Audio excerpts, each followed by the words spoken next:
Puluhan anggota Gerakan Angkatan Muda Kristen Indonesia atau GAMKI mendatangi SKPT Polda Metro Jaya pada Minggu malam. Kedatangan GAMKI untuk melaporkan Wakil Presiden ke-10 dan 12, Yusuf Kala, terkait dugaan penistaan agama. GAMKI yang mewakili 19 lembaga Kristen pun membawa rekaman pernyataan Yusuf Kala di sejumlah media sosial sebagai barang bukti. Pelaporan tersebut imbas dari pernyataan JK soal mati syahid terkait konflik Poso saat memberikan ceramah di Masjid Universitas Gadjah Mada yang viral di media sosial. Ya, jadi dari kita GAMKI mewakili Kristen Protestan ya, juga ada beberapa Katolik mewakili Katolik.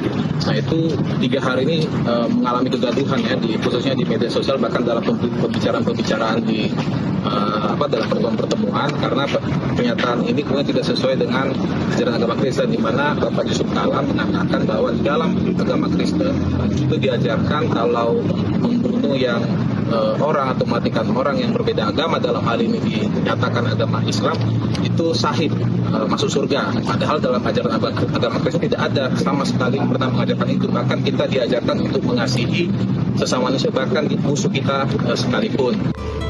Agar lebih terarah, GAMKI berharap agar pernyataan JK yang telah menimbulkan kegaduhan tersebut bisa diselesaikan secara hukum. Dari Jakarta, Adrianus, jurnalis NTV melaporkan.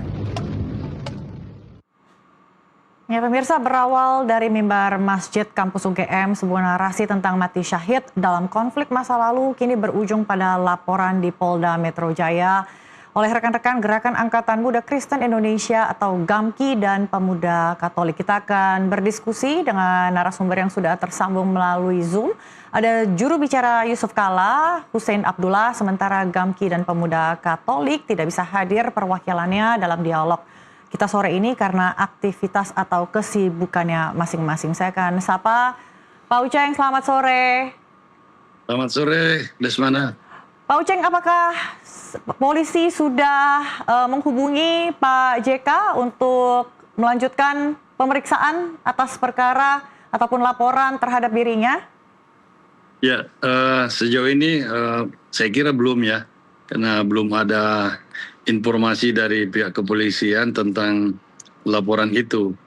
Dan saya kira kepolisian juga tentu akan lebih mendalami sejauh mana keabsahan atau kemungkinan laporan ini berlanjut atau dapat berlanjut atau tidak, bisa saja seperti itu kan. Pak JK sendiri mengetahui ada laporan atas dirinya? Ya, dari informasi di media ya, tentu juga dari saya mengenai hal ini, dan itu diketahui dari buntut postingan-postingan yang berseliweran di Instagram atau beberapa platform sosial media. Saat mengetahui ada laporan terhadap dirinya, apa respons Bapak? Ya, Pak JK kan sudah istilahnya pengalamannya sudah panjang, jadi lebih menekankan bahwa dijelaskan dengan baik, berikan klarifikasi, karena kebetulan beliau kan masih berada di luar kota sampai saat ini. Jadi sejauh ini saya aktif memberikan pandangan atau meluruskan konten-konten yang sudah diposting sejumlah konten kreator yang sebenarnya konten ini itu tidak sesuai aslinya lagi. Jadi ada pemotongan dan dibuatkan narasi yang menurut kita itu sudah menyesatkan sebenarnya, karena jauh dari makna atau substansinya. Jadi dibikin seolah-olah Pak JK ini menistakan agama, padahal kan tidak. Oke, sebelum kita masuk ke dalam konten, sebelum kita bedah apa saja yang disampaikan Pak JK, jadi Bapak menanggapi secara seriuskah laporan ini atau hanya dianggap nanti juga akan reda dengan sendirinya? Iya, ini kan sudah dilaporkan. Tentu kita tidak menganggap sesuatu yang remeh-temeh, tidak. Apalagi kita kan menghargai lembaga kepolisian kita kan. Itu institusi hukum yang kita sama-sama junjung tinggi. Biarlah polisi juga bekerja dengan caranya. Oke, jadi tadi Anda sebutkan Pak Uceng bahwa tidak ada maksud dari Pak JK terkait dengan penistaan agama lain. Jadi sebenarnya bisa dijelaskan, diklarifikasi di sini Pak Uceng, apa maksud dari ucapan Bapak terkait dengan mati syahid dua agama? Jadi sebenarnya pada saat itu di UGM, seingat saya tanggal 5 bulan 3 persis bulan Ramadan, itu Pak JK menjelaskan sejumlah konflik yang terjadi di Indonesia. Jumlahnya sekitar 15-an konflik dan 3 diantaranya itu berhasil, hanya 3 diantaranya yang dapat diselesaikan secara damai. Sedangkan 12 konflik lainnya seperti DITII, kemudian baik DITI di Sulsel di Jawa Barat, kemudian di pemberontakan di tempat lain, itu hampir semua ditumpas secara militer. Nah, kecuali konflik Poso, Ambon, dan Aceh. Inilah yang dijelaskan oleh Pak JK. Kebetulan ketiga wilayah konflik ini itu penyelesaiannya dimediasi oleh Pak JK. Jadi beliau menceritakan pengalamannya sebenarnya. Jadi dia tidak membahas tentang konsep syahid secara pendekatan religius atau agama, tidak. Ini berdasarkan pengalaman dan dijadikan sebagai pembelajaran, ya, bahwa konflik yang bernuansa sara itu selalu tidak mudah untuk diselesaikan. Karena berkembang paham seperti misalnya waktu di Poso dan di Ambon itu berkembang paham pada saat itu, ya, konteks atau realitas sosial pada saat itu, orang kok menganggap bahwa membunuh dan dibunuh itu bisa masuk surga. Padahal kan tidak ada agama yang mengajarkan seperti itu. Jadi inilah yang dibongkar paradigmanya oleh Pak JK pada saat itu dan mengajak mereka berdamai. Karena apa yang dilakukan itu tidak dibenarkan, tidak ada satupun ajaran agama yang seperti itu. Dan kalian semua, ya, di depan tokoh-tokoh masyarakat pada saat itu, di depan panglima-panglima perang, ya, yang aktif pada saat terjadi konflik, bahwa kalian semua ini akan masuk neraka kalau seperti ini kelakuannya. Kira-kira gitu. Jadi pernyataan Pak JK tidaklah merujuk pada agama tertentu terkait dengan mati syahid, ya. Tidak itu Islam maupun Nasrani. Ya, dia tidak membahas tentang konsep itu. Dia menceritakan bahwa mereka yang berkonflik ada pandangan atau paradigma seperti itu. Nah, ini yang diluruskan oleh Pak JK ketika itu. Jadi dia menceritakan pengalamannya. Dan oleh tokoh-tokoh masyarakat, tokoh agama, dan panglima-panglima perang, itu akhirnya sadar sendiri bahwa iya, kita ini pada keliru, lebih baik kita. Jadi Pak JK mengajak, sekarang berhenti kekerasan, kita bicara untuk menyelesaikan ini, bukan bunuh-bunuhan. Nah, mereka pun sepakat, ya, untuk diajak berunding di Malino dan melahirkan deklarasi Malino. Baik, jadi menurut Anda Pak Uceng di sini publik dalam hal ini GAMKI ataupun komunitas organisasi keagamaan Kristen Katolik yang salah tafsir, ya Pak? Iya, mungkin karena termakan oleh video yang dipotong itu. Mereka kan sebenarnya orang-orang terpelajar, ya, dan pasti paham. Dan kalau menonton yang aslinya, saya yakin tidak akan bereaksi berlebihan. Mungkin ya bisa memahami isinya sebenarnya. Jadi menurut saya sebaiknya menonton ulang, lihat baik-baik, disimak, kemudian mungkin bisa menimbulkan atau muncul kesimpulan baru. Nah, justru saya juga menyarankan sebenarnya laporan mereka itu salah alamat. Maksudnya, ya, Pak?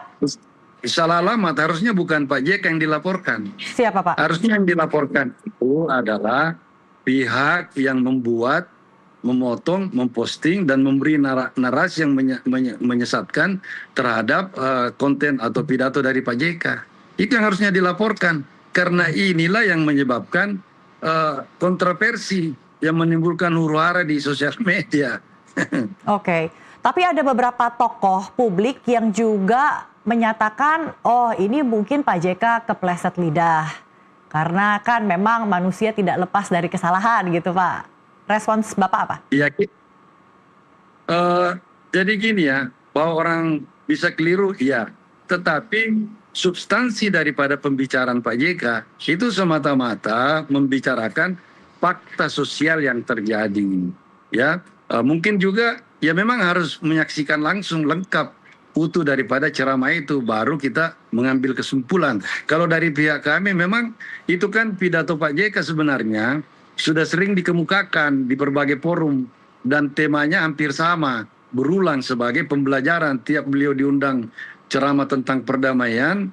Contoh contoh praktisnya memang Poso, Ambon dan Aceh.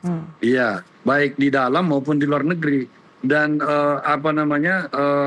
sejumlah gelar doktor honoris causa yang beliau raih dalam bidang perdamaian juga sering menyampaikan fakta sosial ini. Jadi sudah sangat teruji sehingga dia sering menjadikan pembelajaran kepada generasi sekarang atau anak-anak muda masa kini yang mengundang beliau untuk ceramah. Oke, buntut dari laporan ini ya Pak Uceng, muncul beberapa somasi, bahkan ada somasi terbuka dari beberapa tokoh publik ya, pejabat publik, politisi, dan bahkan ada tenggat waktunya juga ini Pak Uceng. Kalau dalam beberapa hari ke depan setelah video dirilis tidak ada tanggapan atau permintaan maaf atau klarifikasi dari Bapak, maka akan ada laporan ke polisi. Tanggapan Anda Pak Uceng?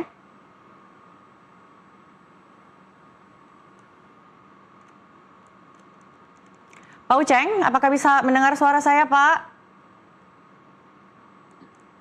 Terputus tadi. Pak Uceng, apakah pertanyaan tadi saya sempat didengar atau harus saya ulangi lagi? Tidak. Diulangi.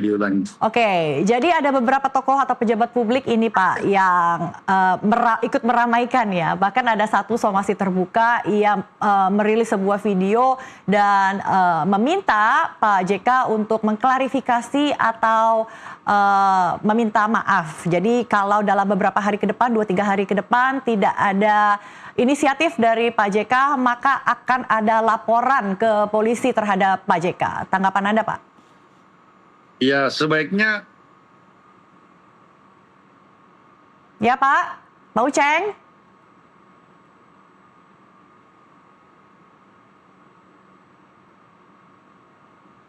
Ya pemirsa, tampaknya ada sedikit problem ataupun gangguan dari jaringan komunikasi dengan narasumber kami. Kita akan break dulu pemirsa, tetaplah di NTV Prime.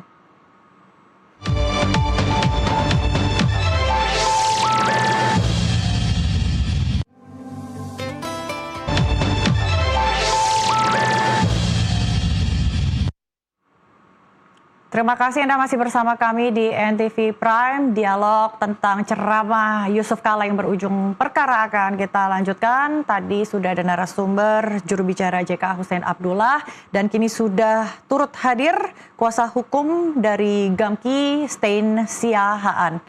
Pak Stein, selamat sore. Suara saya jelas Pak? Boleh dinyalakan audionya Pak Stein? Oh iya, selamat sore. Oke. Oke, saya ingin cek aja jaringan. Oke, aman ya audio. Saya akan lanjutkan ke Pak Uceng. Tadi sempat terputus sebelum break. Pak Uceng, boleh direspons pertanyaan tadi yang sebelum break terkait dengan beberapa somasi terbuka yang dilayangkan ke Pak JK? Akan ditanggapi seperti apa, Pak?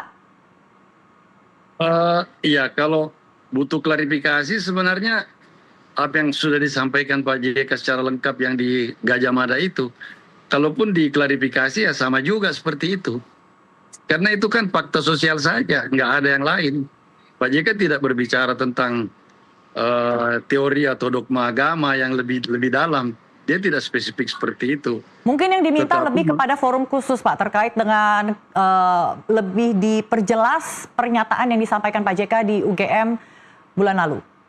Ya saya kira bisa aja, tidak ada masalah. Itu kan untuk menyelesaikannya saya kira tidak soal. Jadi. Ya Pak Uceng, silakan dilanjutkan. Terputus, oke. Baik, Pak Stein. Ya. Oke, Anda mewakili teman-teman Gamki, rekan-rekan, apakah serius untuk melanjutkan perkara ini di kepolisian? Ya, pada dasarnya kami ini kan Gamki bersama beberapa lembaga-lembaga lainnya, ada sekitar 20 kemarin sudah berdiskusi secara bersama-sama di DPP Gamki. Intinya kami mengecam keras terhadap apa yang dikatakan oleh Pak JK sebagai sosok tokoh nasional, yaitu mantan wakil presiden yang sangat menyakiti hati umat Kristiani. Jadi kami daripada nanti berpolemik lebih luas lagi di masyarakat, karena kami lihat di sosial media itu sudah cukup ramai, makanya kami menyerahkannya kepada proses hukum. Baik, Pak Sten, tapi tadi disampaikan Pak Uceng bahwa itu hanyalah potongan konteks. Jadi yang beredar atau viral di media sosial itu hanyalah potongan-potongan dari pernyataan utuh yang disampaikan Pak JK. Jadi bukan konteks seutuhnya. Nanti kita akan lanjutkan diskusi ini ya Pak Sten, kita harus break untuk azan maghrib. Pemirsa tetaplah bersama kami di NTV Prime.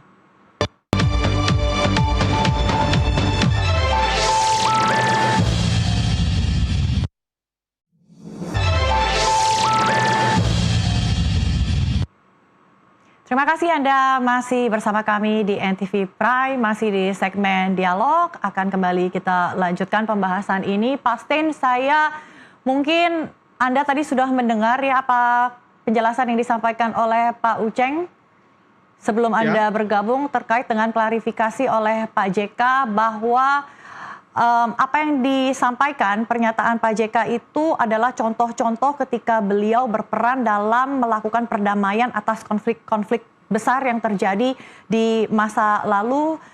Contoh yang disampaikan Pak JK itu merupakan keyakinan para panglima militer pada masanya. Jadi tidak ada ucapan dari Pak JK yang merujuk pada dogma agama-agama tertentu, dalam hal ini agama Kristen. Tanggapan Anda, Pak Sten?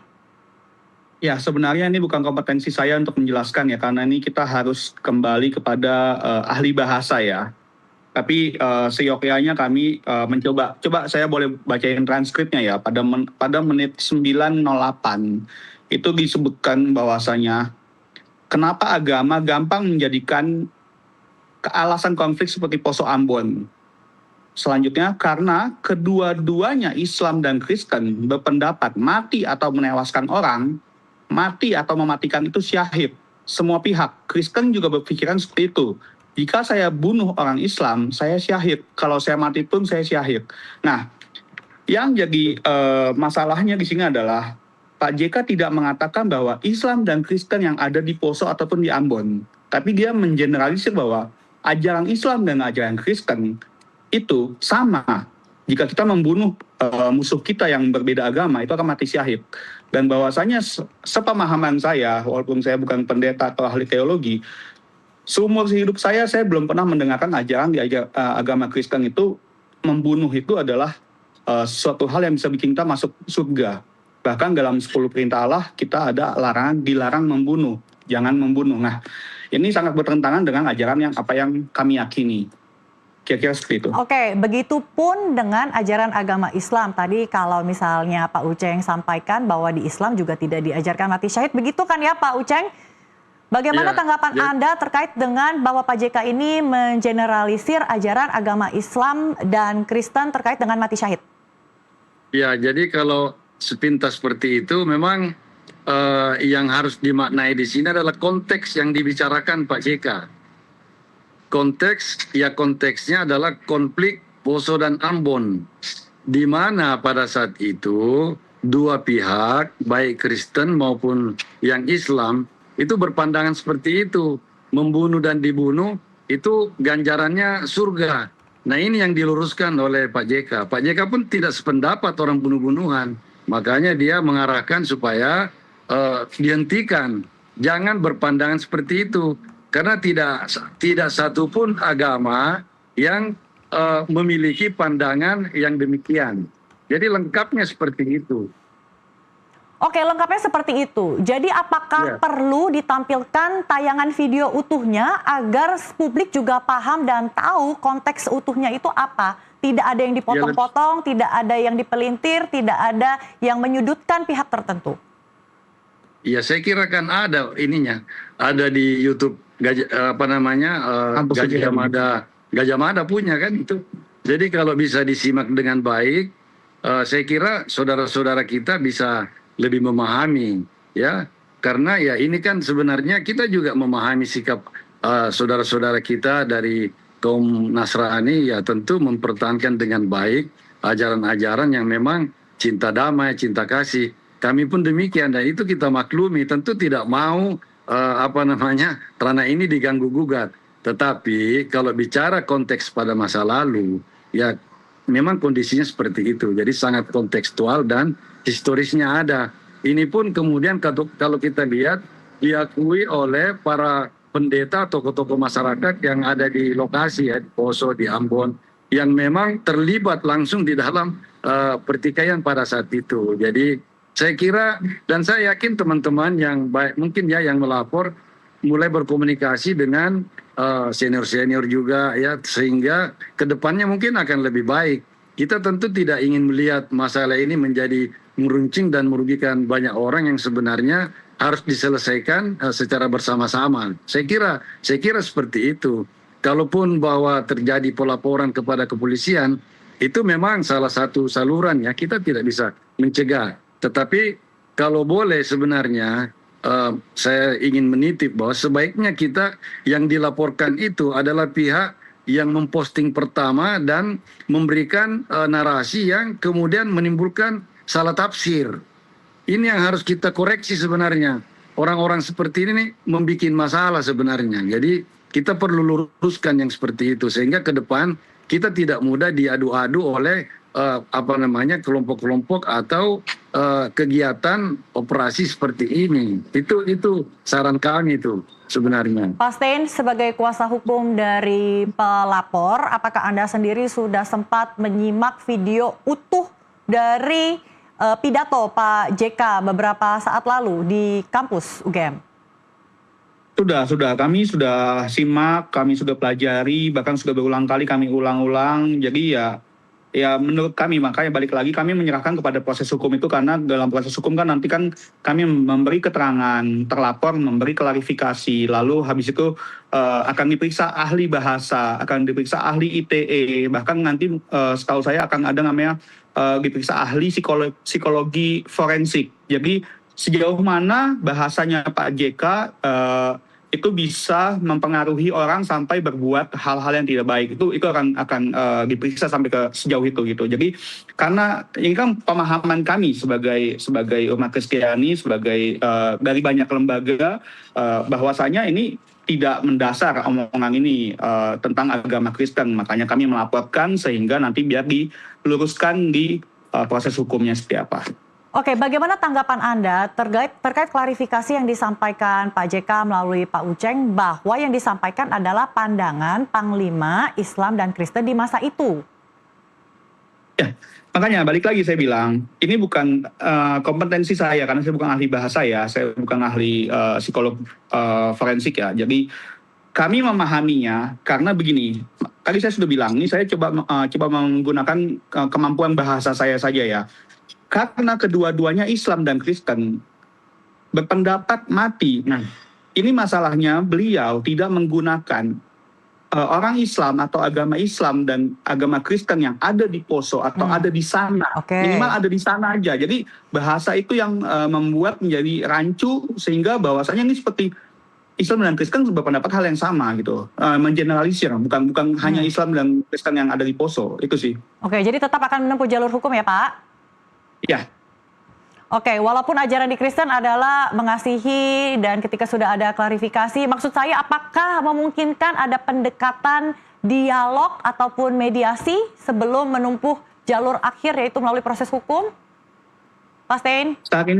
Saat ini kami terbuka untuk semua jalur, tapi kami cuma berusaha untuk menghormati proses hukum dulu yang berjalan. Kan nanti kan setelah adanya itu semuanya kan nanti pasti akan dipertemukan. Ada mediasi juga kok nanti oleh polisi difasilitasi. Jadi sementara ini kami hanya mengikuti proses hukum yang sudah berjalan aja. Apakah terbuka jika dari pihak terlapor ingin mengajak mediasi atau dialog di luar daripada yang difasilitasi dalam forum bersama dengan pihak kepolisian? Seandainya pun memang ada arah ke sana, kami mewakili banyak lembaga ya, banyak pikiran, banyak pokok pikiran dari masing-masing lembaga yang kami wakili. Jadi nanti kami akan berdiskusi dulu kepada mereka, apakah mereka setuju untuk hal itu, baru kami sampaikan nanti lebih lanjutnya. Oke, Pak Uceng, kira-kira seperti apa inisiatif dari Bapak? Oke, tampaknya ada sedikit gangguan komunikasi ya. Kita sambil menunggu Pak Uceng, saya akan lanjut ke Pak Stein. Dari pandangan Anda, tadi Anda sebutkan akan meneruskan untuk menempuh jalur hukum terkait dengan perkara ini. Apakah sudah siap dengan berbagai konsekuensinya? Apakah tidak khawatir nanti dari perkara ini akan lanjut semakin panjang urusannya dan semakin melebar? Ya, pada dasarnya gini, kita percaya bahwa aparat penegak hukum kita, khususnya Kepolisian Republik Indonesia, akan objektif melihat perkara ini ya. Kita anggap mereka bisa profesional untuk hal ini. Kalau segala sesuatu yang Ibu bilang resiko atau apapun itu dia, ya saat kami berani melaporkan, kami berani mempertanggungjawabkan laporan kami. Oke. Baik, dan kira-kira apakah ada range waktu mungkin kira-kira tanggapan dari kepolisian seperti apa? Apakah akan ada follow up lanjutan mengingat laporan sudah masuk dari tanggal berapa tadi? 12 April ya, kira-kira 2 hari yang lalu. Selanjutnya akan seperti apa, Pak Stein? Jadi kami sudah diperiksa sebagai pelapor, nanti paling tinggal nunggu Pak JK dipanggil sebagai pelapor, baru nanti setelah adanya ada klarifikasi dari Pak JK, itu baru nanti akan pemeriksaan ahli-ahli, dan mungkin sementara pemeriksaan ahli itu mungkin mediasi akan difasilitasi oleh polisi, kemungkinan besar seperti itu. Jadi Anda dan tim juga sudah siap ya untuk menyiapkan para ahli, baik itu mungkin ahli bahasa, kemudian psikolog dan lain-lainnya yang kira-kira bisa membantu atau mencerahkan dari perkara atau pokok persoalan ini? Ya, kami sudah siap untuk semuanya, ahli bahasa, psikolog forensik, dan ahli ITE, ya kami siap. Tapi ya makanya saya bilang bahwa ini sudah terjadi laporan, biar kita serahkan dulu kepada aparat penegak hukum kita untuk bekerja secara profesional. Semoga apapun keputusan yang nanti di akhir itu adalah yang terbaik bagi kita semua, bagi bangsa dan negara ini. Oke, tadi Anda sebutkan bahwa sebagai kuasa hukum Anda mewakili beberapa organisasi keagamaan, ada sekitar puluhan begitu ya Pak Stein ya? 20, iya. 20, angka yang relatif banyak sekali juga mungkin masukan, saran dan pendapat yang bisa jadi tidak selalu sama dan seragam.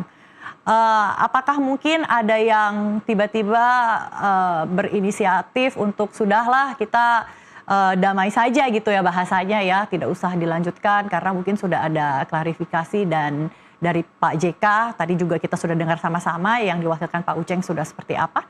Atau semuanya tetap 20-20 ini masih bersikukuh dan ingin terus solid dan melanjutkan perkara ini ke meja hijau? Sejauh ini lembaga-lembaga yang kami wakilkan masih satu suara untuk percaya kepada proses hukum dulu. Nanti bagaimana proses hukum mengatakan, di situ kami mengikuti.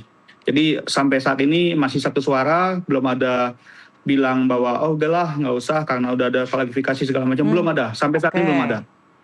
Oke Pak Uceng, masih bersama dengan kami Pak? Masih. Saya menyimak Pak Stein bicara. Oke, semuanya 20 organisasi keagamaan ini tidak bergeming Pak Uceng. Jadi kira-kira sudah siapkah untuk proses selanjutnya? Insya Allah, saya kira ini ujung-ujungnya saya kira akan ketemu titik temu yang baik ya. Dan saya yakin dari lihat air wajah Pak Stein aja saya sudah senang sekali saya lihatnya. Sudah jadi, cerah ya dan terang ya, Pak. Cerah. Saya kira itu Mbak. Pak Uceng, terakhir Pak Uceng, saya tahu Anda sibuk ya. Anda ada banyak sekali penjelasan yang harus disampaikan ke Pak JK. Oke, dari kira-kira pengalaman Anda Pak Uceng, adakah unsur politik yang bermain di sini? Saya tidak ingin memperlebar masalah. Biarlah dia berjalan di atas relnya dan kebenaran akan menemukan jalannya, saya yakin. Karena konteksnya ini Mbak, meskipun tadi saudara atau adik saya Sten itu bicara tentang diksi, sebenarnya secara umum ini konteksnya secara keseluruhan itu dalam bingkai apa yang disampaikan Pak JK itu sebenarnya dalam bingkai konflik Poso dan Ambon. Meskipun tidak, jadi tidak spesifik menyebut ini bahwa Islam dan Kristen seperti ini. Itu dalam konteks bingkai fenomena ya sosial yang terjadi di Ambon saat itu atau Poso. Itulah saya kira Mbak situasinya. Ya. Apakah bukan suatu kebetulan Pak jika beberapa saat lalu juga sempat viral begitu ya terkait dengan mungkin saya sebut saja ijazah yang membawa-bawa nama Pak JK dan kemudian isu ini muncul ke permukaan. Apakah Anda melihat ada benang merah di sini? Ada korelasinya kah Pak? Saya tidak berani berspekulasi ya, jadi saya tidak biasa terlalu bias dalam berbicara. Tapi kalau lihat di sosial media kan banyak macam versi, ada juga menghubung-hubungkan. Tapi kan kita tidak mudah, tidak harus terbawa arus ke sana. Ini kita fokus saja biar selesai dengan baik lah ini. Baik, terima kasih atas waktunya Pak Uceng Hussein Abdullah, juru bicara Yusuf Kala, dan juga ada Pak Sten Siahaan yang mewakili ataupun kuasa hukum dari Gamki. Terima kasih Bapak-Bapak atas waktunya, sehat selalu. Terima kasih. Terima kasih. Ya pemirsa, persoalan kata memang kadang bisa jadi jembatan perdamaian, tapi tak jarang juga jadi pemicu kerenggangan. Kita belajar bahwa konteks adalah kunci, tapi kepekaan sosial di ruang publik tetaplah yang terutama. Saat jalur hukum sudah ditempuh, biarkan proses itu berjalan secara transparan tanpa harus mengorbankan persaudaraan kita sebagai satu bangsa. NTV Prime akan kembali usai jeda.